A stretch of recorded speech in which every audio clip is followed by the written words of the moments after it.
64वीं BPSC में जो बच्चे इंटरव्यू दे रहे हैं और उनका जो सब्जेक्ट है वो श्रम एवं समाज कल्याण LSW है, उनके लिए मैं अलग से कुछ वीडियो बना रहा था। अन्य सब्जेक्ट्स का भी मैं दे रहा हूँ, तो LSW से शुरू किया, चूँकि बहुत पॉपुलर सब्जेक्ट है, बहुत लोग हैं, तो मैं सेगमेंट बाय सेगमेंट धीरे धीरे उनको बता रहा हूँ। इसके पहले वीडियो में मैंने आप लोगों को श्रम के संबंधित, श्रमिक से संबंधित बातें की, वहीं से इंटरव्यू में शुरुआत भी होती है। अगर आपसे पूछेगा तो हो सकता है कि वहाँ से ज़रूर एक आध प्रश्न रहते हैं। अब मैं जो आ रहा हूँ वो फर्स्ट सेक्शन से आ रहा हूँ। बहुत प्रश्न भले ही ना पूछे जाते, लेकिन कुछ 2-3 ऐसे हमारे सेगमेंट्स हैं उसमें, खासकर एक्ट में, वहाँ से प्रश्न पूछे जाते हैं जिसकी जानकारी जनरल को भी, लोगों को भी होती है। जैसे आप कहें कारखाना अधिनियम से बहुत प्रश्न नहीं पूछेगा, कारखाना कहते किसको है, अगर उस दिमाग में उसके आएगा वो सब पूछ सकता है। और उससे संबंधित जैसे कारखाना अधिनियम से प्रश्न ये पूछ सकता है कि जो सबसे बड़ा जो कारखाना किसी का इंस्पेक्शन अथॉरिटी में कौन होता है, तो DM होते हैं किसी ज़िले में। तो वो सब अगर थोड़ी बहुत जानकारी सबको रहती है, चूँकि सब ब्यूरोक्रेट से रहते हैं, वो सब पूछ सकते हैं। जो बातें पूछी जाएंगी वो कुछ ना कुछ कारखाना अधिनियम से, वो एक्ट से नहीं होंगी। वो जो घटनाएं घटती हैं, जैसे अभी थोड़े दिन पहले गुड़गांव में भी घटनाएं घटी, और तमाम जैसे कहीं कोई केमिकल का रिसाव होता है, जैसे कि भोपाल गैस ट्रेजेडी हुई थी, तो उस संबंध में कहीं ना कहीं कारखाना अधिनियम का ही रोल होता है, तो वहाँ से प्रश्न पूछे जा सकते हैं। जैसे आप देखेंगे कि परिसंकटमय प्रक्रिया शब्द को जोड़ा गया भोपाल गैस ट्रेजेडी के बाद, हजार्डस प्रोसेस, तो हो सकता है पूछ सकता है कि हजार्डस प्रोसेस क्या है, कब ये इंट्रोड्यूस हुआ, ठीक है। तो ये प्रश्न पूछे जा सकते हैं, उन सबको आप परिभाषा के तौर पर देख लें। जो बातें बहुत पूछी जाती है मैं उस पर आऊँ, जैसे मजदूरी। अब क्यों चर्चा में ज़्यादा रहता है, देखिए चूँकि ये ऐसा बहुत बड़ा श्रमिक वाला क्षेत्र है, और अगर आप देखें तो अभी पैंडेमिक सिचुएशंस में तो श्रमिकों का जो पलायन हुआ है, वहाँ से प्रश्न तो आएंगे ही बेटा, ज़रूर, निश्चित रूप से मैं बताऊँ, वहाँ से आपको निश्चित पूछेगा। अब आप एक प्रशासक के तौर पर रहेंगे, कैसे सिचुएशंस को सॉल्व करेंगे, ये सब बातें मैं बाद में बताऊँगा। आज मैं मजदूरी से संबंधित बातें करता हूँ कि मजदूरी जो है, अब वो मजदूरी जो है वो 2 अधिनियम आपको मजदूरी से संबंधित पढ़नी है, न्यूनतम मजदूरी अधिनियम और एक मजदूरी भुगतान अधिनियम। आज मैं इन्हीं दोनों पर चर्चा करूँगा। वहाँ से क्या प्रश्न पूछे जाएंगे, तो सबसे पहले उसके दिमाग में आता है कि मजदूरी और वेतन, ठीक है। पहले पूछेगा ये कि मजदूरी और वेतन, इन दोनों में कोई डिफरेंस है क्या, या दोनों सिनोनिम्स वर्ड्स है? तो आपको इसका उत्तर देना, नहीं महोदय, मजदूरी और वेतन दोनों अलग अलग चीज़ें हैं। मजदूरी उसे कहते हैं कि अगर कोई व्यक्ति किसी काम को करता है तो जो काम लेने वाला व्यक्ति है उसके बदले में उसके मूल्य चुकाता है। वो रुपया में भी हो सकता है, वो अनाज में भी हो सकता है, वो कोई अन्य वस्तुओं में भी हो सकता है, तो उसे हम लोग मजदूरी कहते हैं, जो काम के अनुसार, प्रति घंटा के अनुसार, प्रति दिन के अनुसार तय होती है। तो ये मजदूरी की परिभाषा हुई।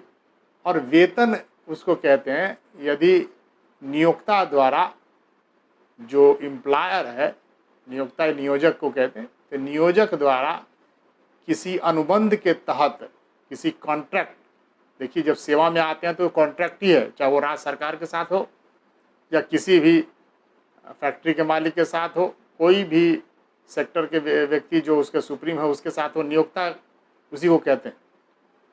तो आपका कॉन्ट्रैक्ट ही होता है, जो विभाग के जिस विभाग में आप भेजे जाते हैं उसके विभाग का जो सुप्रीम होता है उसके साथ आपका अनुबंध होता, तो उस अनुबंध के तहत किसी व्यक्ति को नियोजक के अनुबंध के तहत नियुक्त किया जाता है किसी कार्य के लिए और किसी समय अवधि के लिए उस कार्य के बदले में जो पारिश्रमिक दी जाती है उसे वेतन कहते हैं।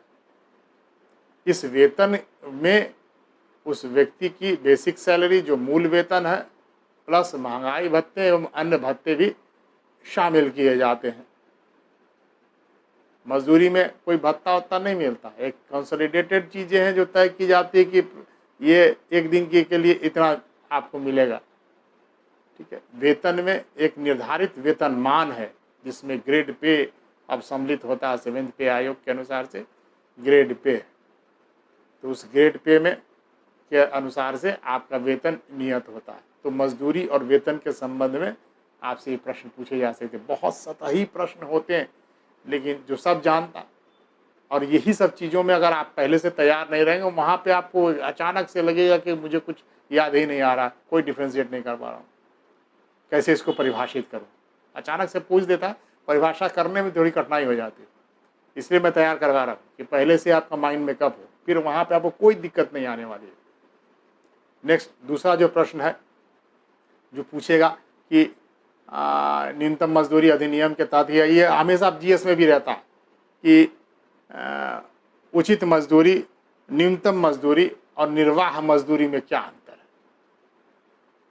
ठीक है। ये प्रश्न बहुत इंपॉर्टेंट है, बहुत इंपॉर्टेंट है। इसकी जानकारी सबको होती है कि किसे कहते हैं न्यूनतम मजदूरी। तो न्यूनतम मजदूरी वह मजदूरी है जिसके द्वारा श्रमिक अपनी अनिवार्य आवश्यकताओं की पूर्ति कर पाता है तथा अपनी कुशलता कायम रख सकता है। ये एक ऐसी सीमा है जिससे कम मजदूरी किसी को नहीं दी जानी चाहिए, नहीं दी जाती है, इसी को कहते हैं न्यूनतम मजदूरी। ये सरकार तय करती है कि इससे नीचे किसी को नहीं दे सकते हैं। अगर आपने दिया तो फिर वो दंड के भागी होंगे, जो नियोक्ता होंगे वो दंड के भागी होंगे। तो ये न्यूनतम मजदूरी है। उचित मजदूरी क्या है? उचित मजदूरी उसे कहते हैं जिसमें ये निर्वाह मजदूरी से थोड़ी सी कम होती है। जब कोई श्रमिक कोई कार्य करता है तो नियोजक जितनी मजदूरी उसे प्रदान करता है जिसमें उसकी न्यूनतम आवश्यकता की पूर्ति तो हो ही, ठीक है, इसके अतिरिक्त जो उसकी कार्यकुशलता को बढ़ाने के लिए इंसेंटिव्स के तौर पर दिए जाते हैं, अतिरिक्त भुगतान किए जाते हैं, उचित मजदूरी कहलाता। ये निर्वाह मजदूरी से थोड़ा कम होता। सबसे ज़्यादा जो कहें कि किसी श्रमिक का लक्ष्य क्या होता है प्राप्त करना, तो वह है निर्वाह मजदूरी।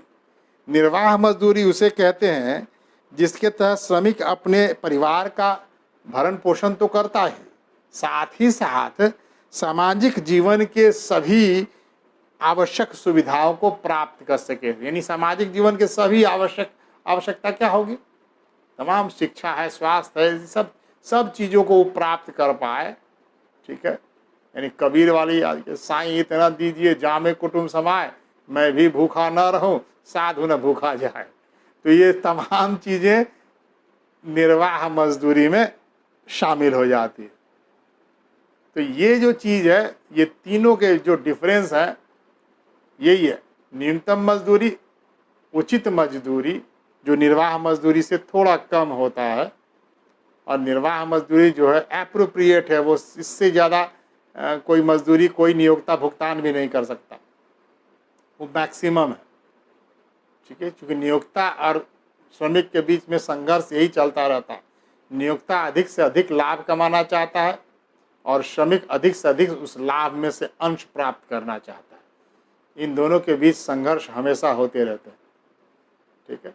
इन्हीं संघर्षों को कम करने के लिए अब नई जो श्रम नीति लाई गई है केंद्र सरकार के द्वारा, और जिसको सबसे पहले उत्तर प्रदेश सरकार ने स्वीकार किया है, तो ये आप देखेंगे ये इस पर भी प्रश्न पूछे जाएंगे कि क्या नई श्रम नीति श्रमिकों के विरुद्ध है या औद्योगिक जो संबंध है उस पर कुठाराघात करने वाला है? इन सब से प्रश्न मैं बाद में बताऊंगा, अभी आप सिर्फ इस पर कॉन्फाइंड करें। जो नेक्स्ट प्रश्न है कि बिहार सरकार में न्यूनतम मजदूरी कौन निर्धारित करता है? तो बिहार सरकार का जो श्रम नियोजन एवं प्रशिक्षण विभाग, श्रम नियोजन एवं प्रशिक्षण विभाग यह मजदूरी का नियतन करती है, वही तय करती है। जिसके जो मंत्री होते हैं वो श्रम संसाधन मंत्री वही होते हैं। वर्तमान में बिहार के श्रम पूछ सकता है कि बिहार में के अभी श्रम संसाधन मंत्री कौन है, तो आप कहेंगे श्री विजय कुमार सिन्हा जी, ये अभी बिहार के श्रम संसाधन मंत्री हैं। ठीक है, याद रखिएगा, हर एक सेगमेंट से, हर एक एस्पेक्ट से कौन किसके मंत्री हैं, बाल विकास के मंत्री कौन हैं, वो सब आपको याद रखना है। बिहार में कौन है, केंद्र के स्तर पर कौन है, वो सब को आपको ध्यान में रखिएगा। ये बहुत सतही प्रश्न है, ये आपकी सजगता का परिचायक है कि आप जो विषय पढ़े हो, पढ़ के तो आए विषय पे आपको जानकारी है, तभी आप मेंस कंप्लीट किए हो। आप इसको व्यवहारिक रूप में इसकी जानकारी कितनी रखते हैं, कितने अद्यतन हैं आप, कितने करेंट हैं, इसको दर्शाता है। यही तो है पर्सनालिटी टेस्ट, कि कितनी सजगता का है। यानी प्रशासन में जब आएंगे तो आप बिल्कुल सजग होंगे। ठीक है, यानी आप अपना होमवर्क करते हैं, ये दर्शाता है। देखिए, प्रशासन में जो भी आप काम करने के लिए जाएंगे उसके पहले आप उसकी रूपरेखा बनाएंगे। ठीक है, बहुत सारे 80% जो काम होते हैं जिसकी आप पूर्व में ही आपको है कि आज का मेरा वर्क ये है, तमाम है, इसकी मीटिंग मुझे ये लेनी है, ये मीटिंग डीएम साहब की जानी है, इसमें क्या क्या पूछे जाएंगे, ये तमाम के आप पहले ही पूर्व रेखा बना लेते हैं और उसके ऊपर वर्कआउट कर लेते हैं। अच्छा प्रशासक वही होता जो मीटिंग के एजेंडे के अनुसार अपने वर्क को सबसे पहले आप उसी के अनुसार से वो काम करे, सारी सूचनाएं ले आए, उस पर वर्क करे। होता क्या है कि बहुत ऐसे होते हैं प्रशासक कि वो अपने अधीनस्थों के भरोसे रहते हैं, वो सारा जो है वो रिपोर्ट तैयार कर दे, आप उसको लेकर के बैठ ले। उसको कई लोग तो देखते भी नहीं है। तो जो अच्छे डीएम होते हैं, जो तेज तर्रार डीएम होते हैं, वो तो बिल्कुल आप देखेंगे आपको लथाड़ देंगे कि आपने उसके ऊपर कोई कार्य नहीं किया, आप बिल्कुल इस पर कार्य नहीं कर रहे हैं, इसके चलते आपको प्रतिकूल प्रविष्टि भी दे दी जाती है। तो इस पर ध्यान रखना है हमको कि पहले जो भी एजेंडे हैं वो उसके अनुसार काम करना, और ये ही चीज़ है यहाँ भी। इसलिए ये टेस्ट देखा जाता है कि आप अभी एक प्रशासक बनने वाले हैं तो आप कितने सजग हैं। ठीक है, नॉलेज का टेस्ट नहीं है, लेकिन ये आप अगर आप इसको बताते हैं तो ये दर्शाएगा कि आप बिल्कुल सूक्ष्म से सूक्ष्म पहलुओं पर आपकी नज़र है, आपकी पकड़ है। जो अगला प्रश्न है वो है बिहार सरकार के अंतर्गत न्यूनतम मजदूरी का निर्धारण का आधार क्या है, कि बेस क्या है? तो आप बोलेंगे निर्वाह व्यय सूचकांक। महोदय, न्यूनतम मजदूरी के निर्धारण का आधार निर्वाह व्यय सूचकांक है, यानी कोई व्यक्ति अपना कितना खर्च करता है जीवन के मूलभूत आवश्यकता को पूरा करने के लिए, जीने के लिए, निर्वाह करने के लिए, उसका एक्सपेंडिचर का जो इंडेक्स बनाया जाता है, उसी के आधार पर मजदूरी का निर्धारण होता है। ठीक है, जिसका जो रिव्यू है हर 5 साल पर आमतौर पर किया जाता है, लेकिन आवश्यकता पड़ने पर पहले भी किया जाता है, और आजकल तो बहुत होने लगा। ठीक है, जल्दी जल्दी किया जाने लगा है, क्योंकि बहुत फ्लक्चुएशंस है प्राइसेस में भी, महंगाई बहुत तेज़ी से बढ़ती रहती है, तो श्रमिकों का डिमांड भी रहता है, श्रम संघों का दबाव रहता है कि पुनरीक्षण कीजिए। ठीक है, तो उस पर जल्दी जल्दी भी किए जाते हैं, लेकिन आमतौर पर यह प्रावधान है कि मिनिमम 5 ईयर्स पर तो करना ही करना है आपको। ठीक है, नेक्स्ट है कि न्यूनतम मजदूरी अधिनियम 1948 में न्यूनतम मजदूरी निर्धारण के लिए कर्मचारियों की सीमा कितनी है। अब ये अधिनियम का चीज़ है, ये थोड़ा स्पेशलाइज हो जाता है। जो LSW का कोई व्यक्ति होगा तो वो पूछ सकता है, या कोई श्रम विभाग में कभी कोई जो व्यक्ति आपके यहाँ गए हों, वो कभी न कभी प्रशासन में सब रहे हों और कहीं श्रम विभाग में कभी चार्ज में गए हों, तो उनको जानकारी होगी, तो वो आपसे पूछ सकते हैं। तो ये जो 1000 कर्मचारियों का जो लिमिट है कि जिस भी नियोजन में, जिस भी फैक्ट्री में 1000 कर्मचारी से अधिक व्यक्ति नियोजित हो, वो इस कर्मचारी न्यूनतम मजदूरी अधिनियम 1948 के अंतर्गत आएगा और उनको ये इस चीज़ को मानना होगा, बाध्यकारी होगा। नेक्स्ट प्रश्न है कि बिहार सरकार में न्यूनतम मजदूरी निर्धारण की कौन सी संस्था है।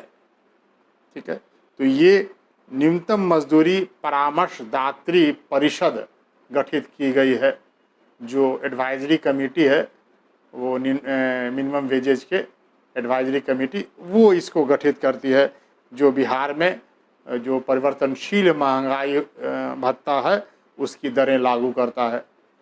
नेक्स्ट है, यदि किसी व्यक्ति को कोई नियोजक निर्धारित मजदूरी नहीं देता है, बहुत महत्वपूर्ण है ये, सिचुएशन में पूछ सकता है कि उचित मजदूरी और निर्वाह मजदूरी की परिभाषा पूछा और काउंटर में यही पूछेगा कि अगर कोई व्यक्ति को नहीं मिला ये न्यूनतम मजदूरी तो वो कहाँ जाएगा।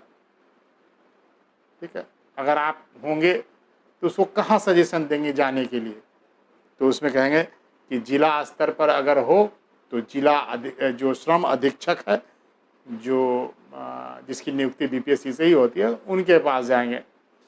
फिर उसके बाद जो वहाँ अगर किसी की बात नहीं सुनी जाती, आप उनके श्रम अधीक्षक के निर्णय से आप संतुष्ट नहीं हो, तो अपीलीय पदाधिकारी के पास, जो कि सहायक श्रम आयुक्त होगा, उसके पास आप अपील कर सकते हैं। इसके अतिरिक्त प्रमंडल स्तर पर जो हमारी कमिश्नरी स्तर है, उस स्तर पर उप श्रम आयुक्त का पोस्ट है, वहाँ आप अपील कर सकते हैं। और अगर उप श्रम आयुक्त के यहाँ भी अपील से आप असंतुष्ट हैं तो उसका अपील आप सचिवालय स्तर पर श्रम आयुक्त, जो सबसे सुप्रीम है, श्रम आयुक्त के यहाँ कर सकते हैं। तो ये चारों ऑर्डर आपसे पूछे जा सकते हैं कि कहाँ कहाँ अपील कर सकता है। बोलेगा प्रखंड स्तर पर अगर नहीं हुआ तो कहाँ जाएंगे, तो प्रखंड स्तर पर ध्यान में रखिएगा। जिला स्तर पर तो श्रम अधीक्षक बताया, और प्रखंड स्तर पर पूछ दिया नहीं, उसको भी तोड़ दिया, तो उसको तोड़ेगा तो क्या कौन होंगे सबसे निचले लेवल पर? श्रम प्रवर्तन अधिकारी, लेबर इन्फोर्समेंट ऑफिसर, सबसे निचला पोस्ट है। ठीक है, जो आपके साथ 64वीं के में भी उसको जोड़ा गया उस पद को। तो एग्जामिनेशन में जिसका LSW है और ये पद जोड़ा गया, और दोनों पद है, उसी एग्जाम से दोनों पद जोड़ दिया गया, लोअर सबऑर्डिनेट वाले भी जोड़ दिए गए हैं। तो एक ही एग्जाम से दोनों कम्पीट कर रहा है, एक जो श्रम अधीक्षक होगा वो भी कम्पीट कर रहा है, और दूसरा श्रम प्रवर्तन अधिकारी जो उनके सबऑर्डिनेट होते हैं, उनकी भी नियुक्ति भी इसी परीक्षा से की जा रही है। ठीक है, तो आपसे पूछा जा सकता है। नेक्स्ट है कि अभी अभी ये बहुत हॉन्टेड होगा कि जो मनरेगा कार्यक्रम है उसके तहत मजदूरी का निर्धारण समय समय पर केंद्र सरकार करती रहती है, बढ़ाती रहती है। तो अभी अभी जो जब कोविड-19 का प्रकोप बढ़ा तो इस समय श्रमिकों का पलायन बहुत हुआ, तो फिर राज्यों के ऊपर जब दबाव पड़ा है कि उनको नियोजित किया जाए, श्रम ज़्यादा उत्पन्न किया जाए, तो इसके लिए तमाम जितने श्रमिक हैं जो लौट करके आए, बिहार और उत्तर प्रदेश में खासकर जो हिंदी भाषी क्षेत्रों में ही ज़्यादा प्रॉब्लम ज़्यादा आया, जो कि गुजरात में, मुंबई में, ठीक है, गुड़गांव में, इन सब फैक्ट्रियों में, पंजाब में, इन सब में जो दिल्ली में काम करते थे, वो सारे श्रमिक वापस लौट करके आए। अब इनको नियोजित करने का बहुत बड़ा चैलेंज था, तो केंद्र सरकार ने इनिशिएटिव लेते हुए तुरंत इन योजना बनाई और मनरेगा पर ही विशेष रूप से बल दिया। बहुत केंद्र सरकार के मनरेगा के प्रति बहुत ज़्यादा पहले नहीं थी वर्तमान सरकार की, लेकिन मनरेगा के प्रति उनके देखिए इस योजना से ही कार्य दिवस ज़्यादा पैदा किए जा सकते हैं, तो उन्होंने इसका ही आश्रय लिया और करीब करीब 4,441 करोड़ का बजट बनाया। और मनरेगा के तहत जो मजदूरी है उसमें 20 रुपये की वृद्धि की, और वो 202 रुपये जो पहले 182 रुपये थी उसको बढ़ाकर 202 रुपये कर दिया। 20 रुपये की वृद्धि की 1 अप्रैल 2020 से मनरेगा का दर जो है वो बढ़ा दिया गया। यही एग्जाम में पूछेगा आपसे, इंटरव्यू में पूछा जाएगा कि मनरेगा का रेट क्या है बताइए। तो 202 रुपया, चूँकि ये कब वृद्धि की गई पूछेगा, 20% बढ़ाया गया, कितना इसमें बजट है वो भी पूछा जा सकता है। मनरेगा का बजट जो है ये पैंडेमिक सिचुएशन में कितना किया गया, तो 2400 से 4431 यानी 4431 4431 करोड़ रुपए। ठीक है, ध्यान में रखिएगा, बार बार याद कीजिएगा, सुनिएगा, याद हो जाएगा। 4431 करोड़ रुपए का प्रावधान किया गया। अब आते हैं नेक्स्ट क्वेश्चन पे। अगला जो प्रश्न है कि पूछा जा सकता है आपसे कि बताइए बिहार सरकार द्वारा न्यूनतम मजदूरी जो निर्धारित की जाती है वो कितने कैटेगराइजेशन उसके हैं, कितनी मात्राएं बिहार सरकार जो है अभी न्यूनतम मजदूरी दे रही है। तो आप उसके तहत जो है देखिए बिहार सरकार का क्या है।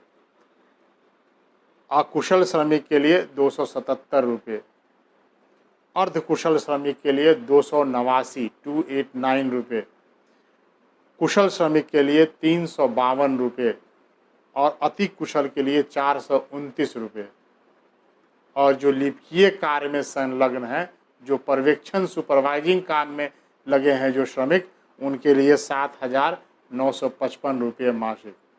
तो ये आप ध्यान में रखिए, इन पांचों कैटेगराइजेशन को याद रखिएगा। 4 जो है वो श्रमिक के लिए वो अकुशल, अर्धकुशल, कुशल और अति कुशल, जो मैंने पहले भी बताया था, इसको 277, 289, 352 और 429। जो सबसे मैक्सिमम है 429 का है, वह है अति कुशल का। यदि किसी ने न्यूनतम मजदूरी प्रदान नहीं की किसी नियोक्ता ने, तो क्या होगा आपसे पूछ सकता। तो आप बोलेंगे कि इसमें पनिशमेंट का प्रावधान किया गया और दंड, आर्थिक दंड का भी प्रावधान किया गया। तो नियोजक को 1 साल की सज़ा और 3,000 रुपये का जुर्माना दिया जा सकता है। इतनी बातें मजदूरी के उस सेगमेंट से लेकर के है, न्यूनतम मजदूरी अधिनियम से लेकर के। अधिनियम बहुत नहीं पूछने जा रहा आपसे, वो छोटी छोटी बातें पूछी जाएंगी, यही पूछी भी जाती हैं। ठीक है, जहाँ जहाँ से मेरा थोड़ा लंबा अनुभव रहा है तो इस विषय पे, तो खासकर मुझे लोग मानते हैं कि मैं थोड़ी सी इंटरव्यू के लिए बहुत बृहत रूप में तैयारी करा देता हूँ, ये ऐसा लोग मानते हैं। मैं बहुत नहीं मानता, मैं प्रयास करता हूँ। तो कई विषयों की जानकारी थोड़ी मैं रखता हूँ, तो इंटरव्यू में मैं पूछता हूँ, चाहे वो IAS का इंटरव्यू हो, चाहे ये एक्सपर्ट के तौर पर थोड़ी ज़्यादा पसंद इसलिए किए जाते हैं कि सब में थोड़ा थोड़ा नॉलेज रखते हैं। तो इसलिए आपका LSW, चूँकि मैंने पढ़ाया है लोगों को LSW, इसलिए इसमें से गहन मैं बता रहा हूँ आपको। इतिहास, LSW, हिंदी, कुछ ऐसे विषय हैं जिसमें मेरी पकड़ थोड़ी ज़्यादा है, तो वो मैं गहन रूप में बताऊँगा आपको। इसमें जो एक लास्ट क्वेश्चन है कि मजदूरी भुगतान अधिनियम 1936 के तहत मजदूरी से कौन कौन सी वैधानिक कटौतियाँ की जा सकती हैं। अब ये प्रश्न मजदूरी भुगतान से, और मजदूरी भुगतान से कोई प्रश्न नहीं आने जा रहा। आपसे पूछेगा अगर मजदूरी भुगतान से, तो यही प्रश्न पूछेगा, क्योंकि सब जानता है, जिस व्यक्ति, जो भी नियोजित व्यक्ति है, वो सब जो बोर्ड में है सब वेतन प्राप्त किए हैं, तो वेतन से कौन कौन सी वैधानिक कटौती की जाती है इसकी सबकी जानकारी। सब ड्राइंग डिस्पर्सिंग चार्ज सब पर रहा है, सब अपने अपने विभाग में ड्राइंग डिस्पर्सिंग रह के आते हैं, तो उनको पता है कि कौन कौन सी कटौतियाँ वैधानिक की जाती है। तो ये आपसे पूछ सकता है। बड़ी लंबी सूची है, संक्षिप्त ही बताएंगे। जैसे कोई अगर व्यक्ति कर्तव्य से अनुपस्थित हो, यानी कि अगर काम पर नहीं आ रहा हो, तो लीव विदाउट पे सैंक्शन होता है, चाहे वो विदाउट पे सैंक्शन होता है, तो आप उसके लिए कटौती की जाती है। जितना दिन रहा उसके अनुसार से काट दिया जाता है। दूसरा है जुर्माना। ठीक है, जुर्माना अगर लगाया गया, उसने अगर नियोक्ता के संपत्ति को नुकसान पहुंचाया है, तो उसके लिए भी पनिशमेंट होता है, जुर्माना दी जाती है। या न्यायालय के द्वारा अगर ये सिद्ध हो गया कि आपने कोई ऐसे कोई गबन कर लिया, कोई अपराध कर लिया जिसकी वजह से नुकसान हुआ है, तो आपको, या नियोक्ता का नुकसान हुआ है, तो उसको आर्थिक दंड देगी, जो कि आपके प्रति माह आपके वेतन से कटौती होगी, तो उसका भी उसके अंतर्गत में आ जाएगा। नेक्स्ट है, नियोजक की संपत्ति को नुकसान अगर पहुंचाते हैं तो उसकी कितनी मात्रा आप पर होगी। आप अकेले किए हो तो उतनी अगर नुकसान किया तो उसको कई, चूँकि आपको आपकी पूरी संपत्ति एक बार में नहीं, वेतन एक बार में नहीं काटा जाएगा, मजदूरी एक बार में नहीं काटा जाएगा, धीरे धीरे काटा जाएगा, तो वो उसकी धनराशि हो सकती है। फिर अगर नियोजक ने आपको कोई सुख सुविधा प्रदान की है, आवास की सुविधा प्रदान की है, ठीक है, या कोई अन्य शिक्षा के लिए, तमाम के लिए सुख सुविधा प्रदान की है, तो उसकी जो कटौतियाँ, अनुमानित कटौतियाँ हैं, वो भी आपसे काटी जाएगी। फिर अगर कोई आप श्रम संघ के सदस्य हैं तो श्रम कल्याण निधि होता है, उसमें आपका कंट्रीब्यूशन जाता है, तो वो लिख करके जाता है, तो नियोजक हर महीने या वार्षिक रूप से या अर्धवार्षिक रूप से कहीं ना कहीं या प्रति माह करके वो आप कॉन्ट्रैक्ट के तहत हो जाता है, उसी के तहत आपकी कटौती की जाएगी। यदि आपने कोई सामूहिक बीमा करवा रखा है, सामूहिक बीमा तो अनिवार्य होता है, वो सरकार करती है या नियोक्ता करता है, तो सामूहिक बीमा की धनराशि काटी जाती है। अगर आपने कोई जीवन बीमा ले रखा है और आप ये लिख करके देते हैं कि मेरे प्रति माह जो है बीमा की राशि जो है हमारे खाते से काट ली जाए, तो वो भी काटी जाती है। अगर आपने कोई विभाग से कोई, या आपने नियोक्ता से आपने कर्ज ले रखा है किसी विषय को लेकर के, चाहे आप अपना घर खरीदने के लिए लिया हो, बेटी की शादी के लिए लिया हो, तमाम के लिए लिया हो, तो इन सब चीज़ों के लिए अगर आपने ऋण लिया है तो उस ऋण का जो ब्याज है और उसका जो प्रीमियम है वो प्रति माह जो तय होता है, EMI वो कटता है, वो आपको पेड करना है, वो कटौती की जा सकती है। आय कर की कटौती की जा सकती है, इनकम टैक्स के अगर आप ये हैं तो उससे आय की कटौती की जा सकती है। तो ये तमाम कटौतियाँ हैं जो कि अनुमान्य कटौतियाँ हैं, जिसकी आप किसी भी, आप पूछ सकता है एग्जाम्पल में तो कि कटौती अगर कुल मिलाकर कितना कर सकते हैं आप, तो किसी भी दशा में 50% से ज़्यादा कटौती नहीं की जा सकती है। लेकिन अगर कोई स्पेशल सर्कमस्टांसेज होती है, विभाग की अनुमति होती है, तो मैक्सिमम 75% तक कटौती कर सकते हैं। लेकिन आप उसी स्टैंड पर रहेंगे, 50% किसी से भी कटौती करने का वो लिमिट रखा गया है। लेकिन स्पेशल केसेस में 75% तक कटौती अनुमान्य है। ठीक है, यहाँ तक की बातें मैंने आपको बताई, ये दोनों न्यूनतम मजदूरी और मजदूरी भुगतान के संबंध में। अब मैं अगला जो सेगमेंट आऊँगा वो अगले दिन होगा, वो 2 अधिनियम लेकर के मैं फिर आऊँगा, धीरे धीरे पर बताऊँगा आपको। तो उम्मीद करता हूँ कि आप लोग को क्लियर होगा। अगर किसी को ना क्लियर हो तो आप मुझे, मैं लिख दिया हूँ उस पर जा कर के आप मेरे ब्लॉग पर भी वो बातें लिख सकते हैं। आपको अतिरिक्त जानकारी कुछ की प्राप्त करनी है तो उस ब्लॉग पर जाएं और आप लिखें कि और आप क्या चाहते हो, तो मैं उसमें और सुधार करके दूंगा। ठीक है, 2 वे है बेटा, ये सब चीज़ 2 वे। 1 वे ट्रैफिक में पढ़ाता भी हूँ तो भी नहीं मानता हूँ, और मैं सर्वज्ञ हूँ, मैं बहुत जानता हूँ, मैं इसमें विश्वास नहीं रखता। मैं जितना जानता हूँ उतना देने का प्रयास करता हूँ, शायद उससे ही आप लाभान्वित होते हो। कल को आप भी प्रशासक बनोगे। मेरे कई छात्र मैं देखता हूँ कि वो भी अपना अभी इस समय अपना योगदान दे रहे हैं, मुझे बहुत खुशी होती है। मैं ऑलवेज जब पढ़ाता था तब भी कहता था कि मैं जो कारवां लेके चल रहा हूँ, ये कारवां इसी तरह आगे बढ़ता रहे, सब लोग इसी तरह आप लोग भविष्य में योगदान दो और आगे बढ़ाओ। ठीक है, और अपने राज्य की सेवा, अपने देश की सेवा में आप संलग्न रहो। ठीक है, और निस्वार्थ काम करना और निम्न तबके के लिए काम करना, ये मेरी प्राथमिकता रही है। मैं ऑलवेज उन छात्रों के लिए हूँ जो बहुत समर्थ नहीं है, मैं ऑलवेज उनके लिए काम करता हूँ। धन्यवाद।